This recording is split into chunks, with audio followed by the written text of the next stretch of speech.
بسم الله الرحمن الرحیم. یو ورور پوښتنه کړې ده، وایي کله چې هوا یخه سي نو احتلام راته پیښیږي، که یو علاج راوښیاست. او کله کله زه په خوب کې انزال ووینم چې راکښېنم پر کالو شی نه وي، آیا په دې سره غسل سته که یا؟ د دغه ورور د پوښتنې په جواب کې باید ووایم چې احتلام اصلا د شیطان کار وي، د شیطان په حرکت وي. نو ته داسې کوه چې کله بیدېږې او دست تازه کوه او آیت کرسي وایه او پر سنت طریقه بیدېږه. انشاءالله یقینا به د شیطان د خطا ایستلو یا د احتلام څخه خلاص سي.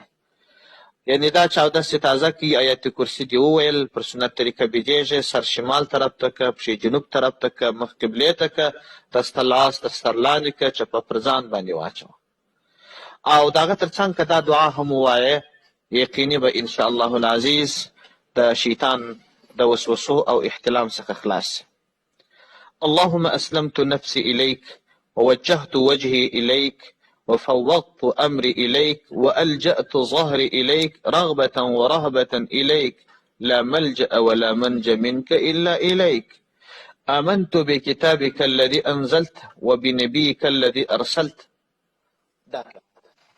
او بل دا چې تاسو وویله چې انزال په خوب کې راته پېښ سي چې راکښېنم پر کالو شی نه وي، په دې سره غسل لازم نه دی. دغه مسله په تاوی هندیې جلد اول صفحه 15 کې رانقل کړې ده. السلام علیکم ورحمة الله وبرکاته. بسم الله